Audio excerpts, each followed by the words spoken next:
Dustin's sole focus was uncovering the truth about his mother Monica's sudden death.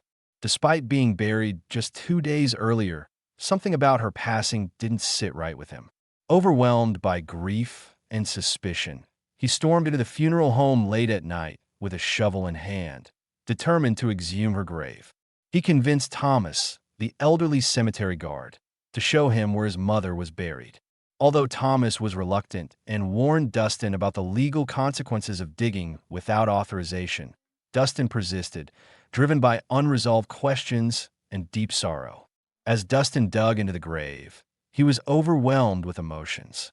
The news of his mother's death had come abruptly, and he hadn't even had the chance to say goodbye. His father had informed him 2 days after the funeral, which enraged him and intensified his suspicions. Monica had been a healthy, cheerful woman with no known heart conditions. The speed of her burial and the lack of explanation only added to his unease. As Dustin's shovel finally struck the coffin, Thomas had already called the police, who arrived just as he was about to open the lid.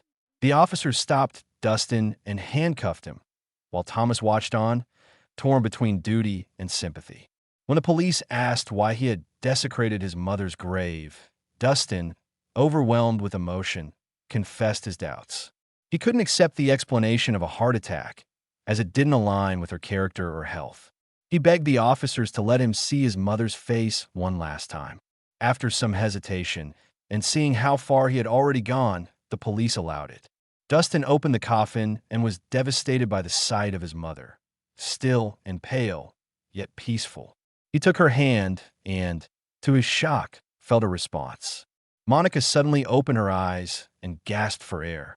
The police, stunned, quickly called an ambulance. Monica was rushed to the hospital, where doctors confirmed she had never suffered a heart attack. Instead, they found high levels of sedatives in her system. Had Dustin not intervened, she would have died for real, turning the entire situation into a suspected case of attempted murder. The police launched an investigation and discovered the drugs had been purchased by Monica's husband, Brian. Surveillance footage and a forged doctor's prescription connected him directly to the sedatives. Shockingly, he had taken out a life insurance policy on Monica just 2 months prior. When questioned, Brian initially denied everything.